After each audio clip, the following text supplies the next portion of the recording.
apologized and pleaded for Drake's forgiveness. Just a whole bunch of what if bars. And that's the pattern. That's the pattern. Even with this bar. Young Puss playing war games. He wanted love, but he only made more pain. Young Puss playing war games. He wanted love, but he only made more pain. Which to me sounds like a double entendre. It could be a triple entendre. Some people think he's talking about himself. Others think he's talking about Drake. And others think he's talking about Kendrick. Young Puss playing war games. He wanted love, but he only made more pain. Young Pup playing war games, wanted blood, but he only got more pain. The young pup sounds like he's talking about Drake, pup for all the dogs. But when you say young pup, the youngest one out of the three is Kendrick. Drake's younger than Cole, but not by much, by a year. Versus Kendrick is 2 years and some change. Young Puss playing war games. He wanted love, but he only made more pain. Why are you even poking these people? Why are you trying to make people wonder who you're talking about when you know you're not gonna stand on shit? You're not gonna stand on shit. It's not gonna happen. It's never direct with anybody who could actually turn it into a problem. It's always sideways, always coded, always I didn't say no names. And that's why this shit feels fake. That's why it doesn't hit. It's the same J. Cole. He has no evolution. Where did he evolve in this track? This track sounds like something that could have been on 2014 Forest Hill Drive. It doesn't sound like anything new. There's no graduation in this record. The shit just feels fake, and that's why it don't hit, because it's coleslaw behavior. Now zoom out for a second. The timing is just not accidental. Hip hop is in a weird spot right now. It's in a weird spot. Regardless of how you feel about it, whether you like it or not, the charts has dipped. Mainstream attention scattered. Underground is cooking again though. It is. However, the casuals checked out. Only people really from hip hop are still tapped in. So what does Cole do? What is Coleslaw doing? He's making sure he shows up right on cue, trying to frame himself as the savior of hip hop. Watch, I'm telling you, I'm calling it. Watch it happen. Soon as the album drop, people are gonna start saying the culture needed this. Lyricism is back. Cole is restoring balance. He is saving hip hop. And I'm calling it now. That's the rollout. Because when the genre starts to look weak to certain people, certain individuals, somebody always tries to crown themselves as the fixer. And Cole fans are gonna eat this shit up. I'm telling you right now, they're gonna eat the coleslaw all the way up. Pause. They're gonna swear he's saving hip hop. And no, I ain't having that. He's just showing up when the room is quiet, talking loud and reckless and hoping nobody challenges him. Still coleslaw, fake salad, same plate. And if this sounds like a TED Talk full of hate, just a hating ass video, good. That was the point. Let the hate rain. Be mad, cry in the comments, ask me. Don't act brand new. Y'all have to learn to cope. You didn't see me crying when Ye made a whole song airing out weird personal family shit. You just said, yeah, I wouldn't do that. Why he do that? Dang, Ye. Cousins, what? And then I moved on. If I could do it, y'all could cope too. Because right now, this man is proving exactly what he's always been. The fake deep philosopher who acts like he's above it all. He's coleslaw. He tries to sell himself as steak, like he's beef, like he's about beef. Then tried to act like he was a healthier option. Whole time he's just sitting between the potatoes and the meat like a confused middle. And he ain't Caesar. He ain't Caesar. He ain't kale. He ain't king. He's mayonnaise-based, sticky, cold, unseasoned coleslaw. And some people swear by it. It's all good. Some people love that shit. But don't get mad that the rest of us sees it for what it is. Fake death, passive-aggressive bars, crybaby clickbaiting ass energy. Nobody likes fake deep. Nobody likes duck and fades. And nobody asked for coleslaw. We didn't ask for this shit. We don't like this shit. I mean, shit. We'll see when the album drops. But it seems like the ingredients are still the same. It's still coleslaw. Bro, this is the new era of auto-tune. Shawty want $1 million. Say make a wire.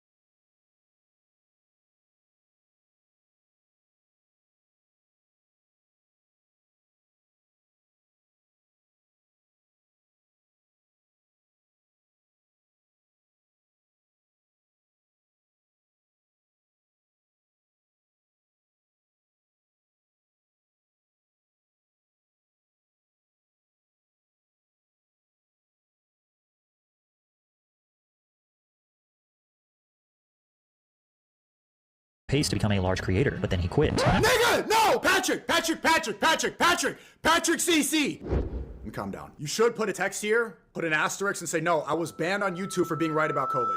Let's go see The Forgotten Friends of Mr. Beast. I wanted to watch on the this. platform, hundreds of millions of subscribers. You can't deny that Mr. Beast has figured out YouTube better than anyone else on the platform. Hundreds of millions of subscribers, billions of views. He could be one of the most famous people on earth. But Mr. Beast lacked an on-camera personality. It's actually been one of the core reasons why A lot of people are starting to criticize him heavy, especially on Twitter. I see every other day a viral tweet of somebody saying there's no soul in his eyes. Bruh. There's no soul there. And it doesn't look good when he's throwing up the devil horns after signing with Rockefeller. Like he's working with the Rockefeller Foundation. We saw that last stream. He throws up the devil horns. I'm not going to do it so I don't get screenshotted, and then prays right after. It's not the first time he did that too.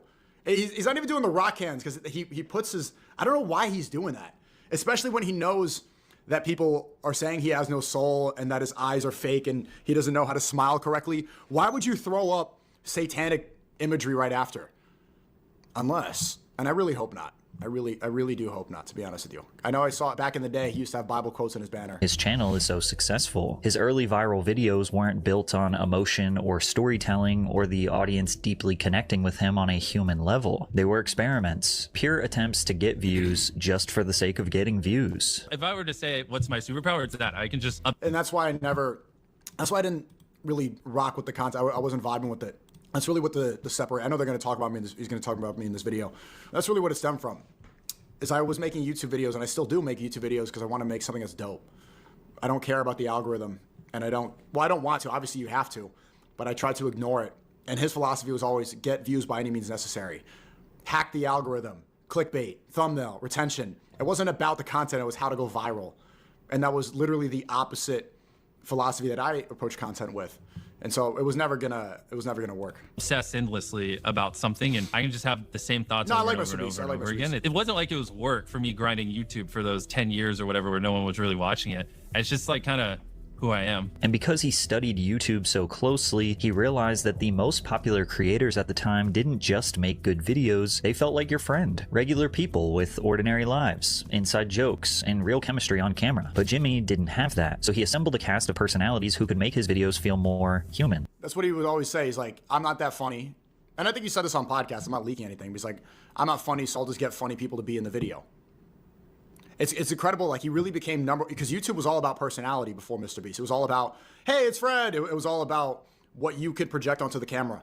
And he was the first guy and the only #1 guy to not have that at all and have just figured out the algorithm to become a YouTuber through strictly content and production, but not through personality. Now, some of these people were his real friends, we think. Others were R.I.P., man. What happened? What happened? People don't talk about this enough. People don't talk about Chris Tyson enough. You know, I want to see all the people. Remember, I was going back and forth with them nonstop on X, and there were so many people were defending him, and I was getting a lot of heat for that. I want to see all those people that were giving me heat for talking about this. What now? What do they think now?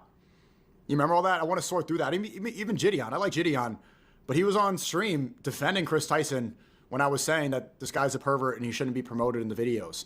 Or I was saying that this is like he ditched his family to dress up like a girl. This is not normal. And Gideon was defending him. And it's like, I don't see them ever say anything now. They all went silent. You know, I like Gideon, but and all the other people too. The people that were heavily attacking me when I was criticizing this, what do they think now? Do they all forget, or are they willfully ignoring it? think. Others were there as a job, to simulate being his friend for the camera. He actually got mad at people when they treated his productions like a job. Jimmy gets uncomfortable and gets angry when people use language like production assistant, because it's too industry. Instead, they're called FOFs, friends of friends. However, sometimes mixing friends and employees can end in disaster. Today, we're talking about the forgotten friends of Mr. Beast, starting with Jake Weddle, who was a major part in exposing the behind-the-scenes reality of being friends with Mr. Beast as a job. Before meeting Mr. Beast, Jake spent nearly a decade trying to make a name for himself as a stand-up comic. Damn, so when he eventually got an offer to work as a writer... 10 years as a stand-up comic that's being in the fucking trenches.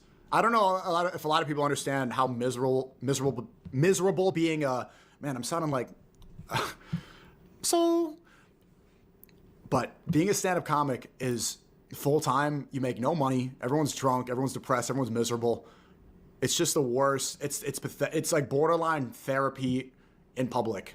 For the MrBeast channel, he saw it as a great way to gain experience and move up in the entertainment industry. Down the line, he also started working as on-screen talent, making his first appearance in a MrBeast video back in February of 2019. From there, he became a relatively consistent cast member of the MrBeast crew. That brings your total to $29. I'll take it. Chris, you are currently losing now. But how much am I losing by? $8. And how many dumpsters has Weddle done? 2. And how many have I done? Hey, let me check the math with my calculator. Hey, the 90s called.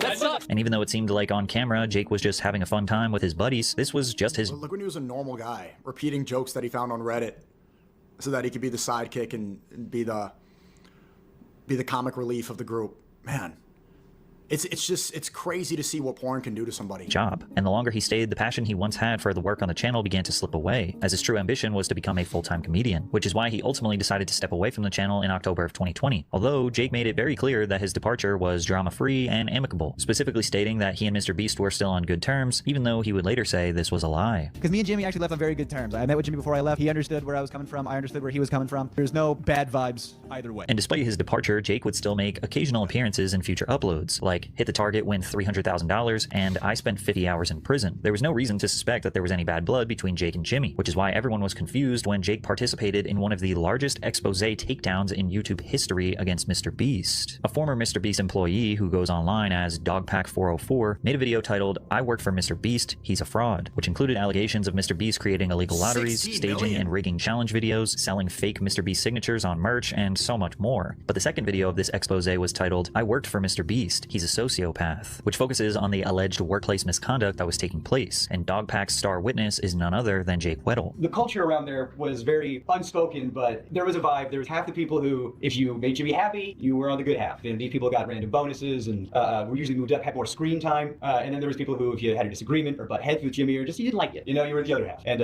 I consistently was in the half that Jimmy didn't like me. That's fine. I don't like him either. It's okay. Jake was telling a much different story than before. He originally claimed that the two were still on good terms, but now he says that both he and MrBeast have a mutual dislike of each other. Chris Tyson got paid off by MrBeast to become a tranny because the Jews had blackmail, and no, that's not true. It's just porn addiction. So what changed? Weddle revealed that the last video he ever filmed with MrBeast changed everything. It was a challenge that could be easily confused with torture. The video, $10,000 every day you survive prison. The premise was simple. A contestant lives in a small room for as long as they can and gets $10,000 every day they spend inside. But the initial attempt at filming this video was actually a massive failure, and Jake witnessed it firsthand because he was the original contestant. If people don't know, that was the second attempt. The first attempt was on me, and it did go well. Jake goes on to explain the harsh conditions of the challenge, as it amounted to much more than just sitting in a room all day. The walls of the cell were freshly painted, causing a nauseating chemical smell that was unavoidable. To make matters worse, the room also had an ice cream machine and hot tub, both of which also emitted their own foul odors as the days passed. Jake also claimed that he became sleep deprived due to MrBeast's team refusing to turn the lights off at night in hopes of not ruining their time-lapse shots. These conditions caused Jake to be physically drained, and his symptoms only got worse as the days went on. Okay, this shit was hard, yeah. I mean, like, they do extreme things for the videos. That's what it is. Jake was given a bonus challenge where he could win extra cash for running an entire marathon on a treadmill, and despite wanting to refuse, he felt pressured to go along with it. This resulted in him getting severe blisters all over his feet, and it was his breaking point, so Jake decided to give up on the blisters on your feet? Oh, how far men have fallen.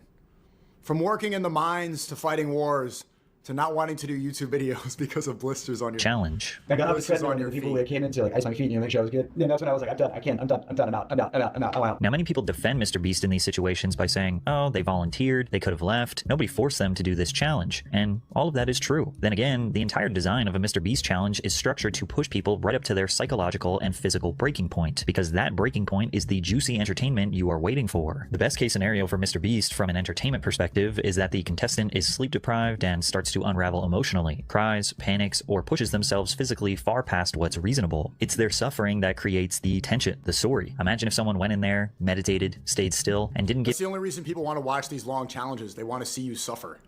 If you're going to sit around and watch someone sit in a room for 3 days, yeah, it's because they want to see you fucking go insane and throw poop on the wall and rip your eyes out. Into any of the chaos that was thrown at them. That would be a boring video. But most MrBeast viewers believe that the suffering is totally worth enduring, considering the prize money could change your life. Actually, many people look at him as generous for creating these torture simulators for cash. But the real problem with Jake's story is that some thought he was rewriting history when everyone was dogpiling on MrBeast. Remember, he initially said, oh yeah, everything's good with me and Jimmy. And now he's saying he wasn't being paid and was being cut out of the videos. Now I make dog shit pay making gajillionaires more money. And that's one of the reasons why I left. They always cut me out of the videos. They always, and I was, editors have told me that it's because you have too much of a personality. And so with this video, I thought, this is perfect. It's a video. They can't cut me. That's the problem, bro. This guy wanted to be the main character and was the side character. If you're a stand-up comedian, it's because you want to be center stage. You want to be the main guy. And you get cut out, you start fucking having an existential ego crisis. You want to be the front man. It is what it is. Some people are really good at being the side character. Chris Tyson was a really good side character. And then he cut his dick off. I'm the guy. And so I thought, well, if I have to do this, if I have to do solitary confinement in order to do the things I want to do, then I will do that. He even claimed that he was let go from the company after he made a list of demands regarding payment. Damn. I said, I need XYZ or I'm out of here. And they said, bet, and they gave me a severance check the next day. Now maybe everything was all good between Jake and Mr. Beast until this prison challenge, and that soured the relationship. But still, many people thought he was just trying to capitalize on the trendy hate for Mr. Beast. Jake Weddle's Patreon page had been dormant for over a year, but it was reactivated on August 7th, the same day his interview with Dogpack was released. Jake also posted multiple videos about Mr. Beast following that interview, which racked up hundreds of thousands of views for his channel, and even helped his YouTube so how's he doing now, though? channel get monetized. I don't want an apology, and I don't want your money. Every penny I make moving forward is going to be because I earned it. $100,000 should have been more money than I was ever going to see in my entire life. You can't deny that Mr. Beast... So if you want to prove a point, Patreon link below. However, Jake constantly felt the need to clarify that he wasn't doing this for fame or money. I didn't do this for money. I didn't do this for fame. I didn't do this to chip.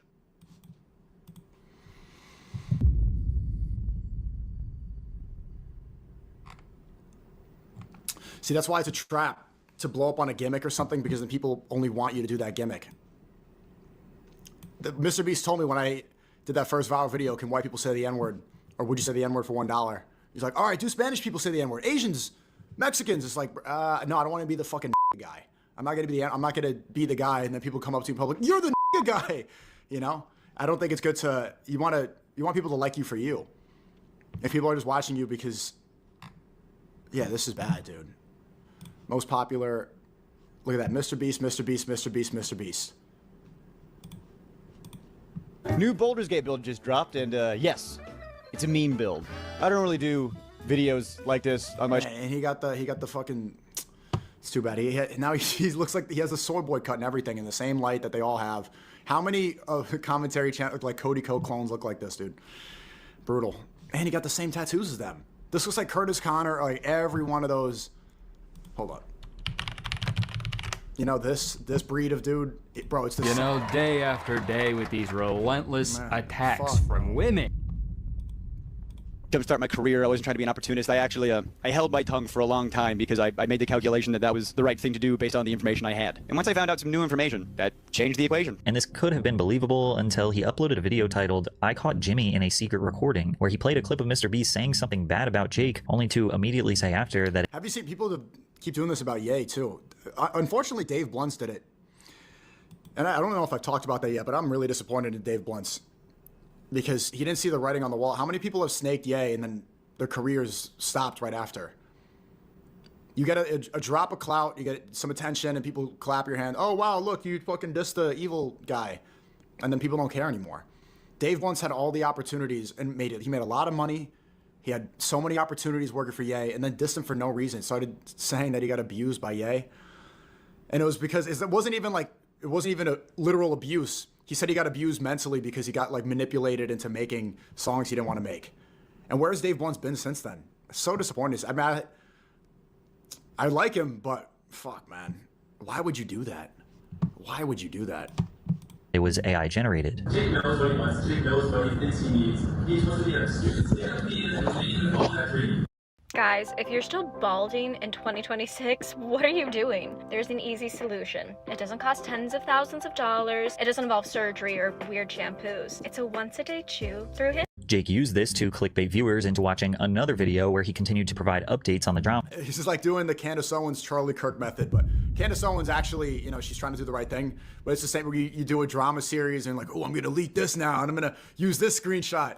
Between him and Jimmy, but he doesn't actually start talking about anything meaningful until 8 minutes in the video, where he reveals text messages between him and Mr. Beast, where Jimmy offers to pay Jake $190,000 in compensation for him attempting the prison challenge. Mr. Beast said, I have zero expectations of you mentioning me sending you this money publicly or taking down any videos. This is me just wanting to help out and make sure you're good. But Jake said he could not take the money. I couldn't take 100. I just couldn't didn't take it because it's still a mechanism of the game. It's still like the rest of the prize money. That's not what it was about. But the other consistent point I was making was when you have no money, it's not a choice. Is it? I need that money, but I don't want you guys to think that that's going to change how I feel. I don't want you guys to think I'm going to go back on anything I said. But then Jake completely contradicted himself by agreeing to take $50,000 from Jimmy under the condition that he could say whatever he wanted publicly. Some felt Jake was justified in taking the money, while others felt frustrated at the hypocrisy. It doesn't matter how much money you turn down. If you take any amount, you're going to be painted as a person who had money as their motivation. When he started the video with misdirection with that AI message and then started randomly virtue signaling himself, that was a big red flag for me. It's almost as if he's trying too hard to make himself seem like a good person. He also says he is not in it for the money, but I guarantee he is cashing in on the hate Mr. Beast wagon. Yeah, of course. I mean, he made a lot of money from the AdSense. He got monetized from those videos. He opened up his Patreon.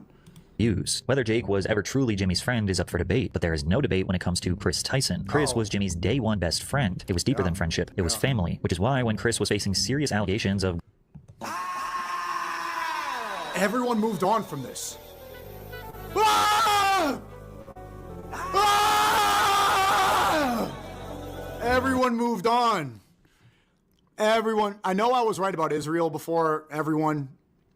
I know I was right about COVID before everyone, but this is the one that I want people to talk about more. I don't think there was anyone else talking about this, and I've never been proven so right. And I took so much heat for this, and everybody moved on and acted like this didn't happen.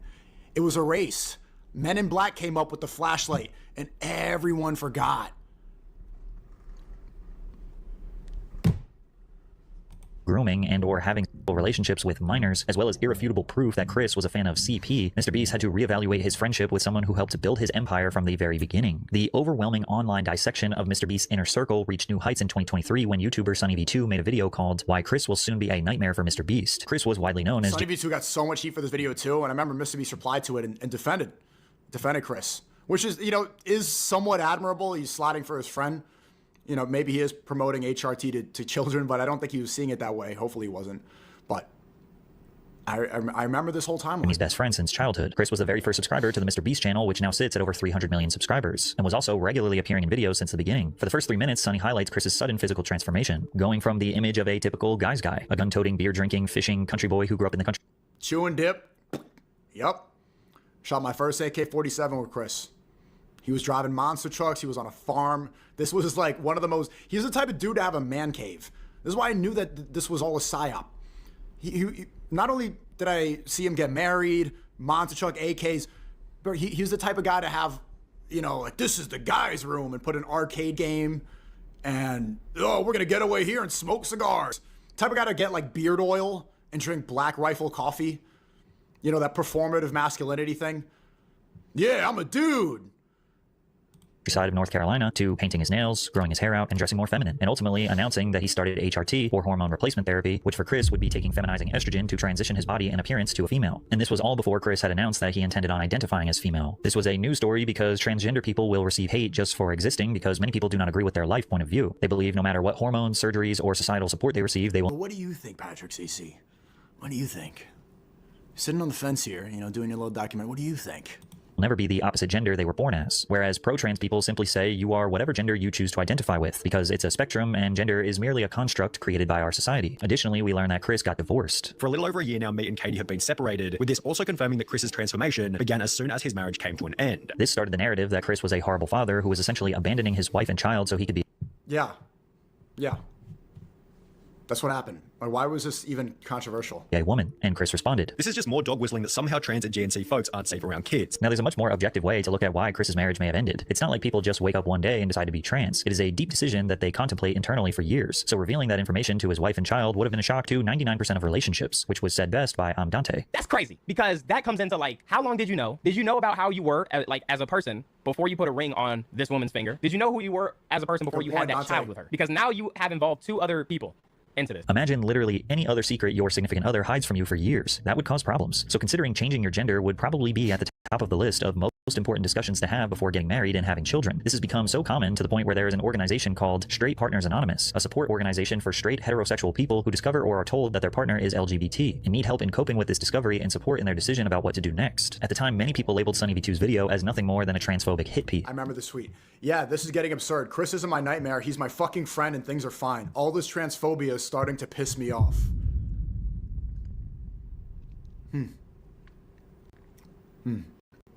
I remember replying to this tweet. I wish he included in this video. He probably didn't. And saying, Jimmy, you know better than this. You know what you're promoting. Chris Tyson should not be in your videos.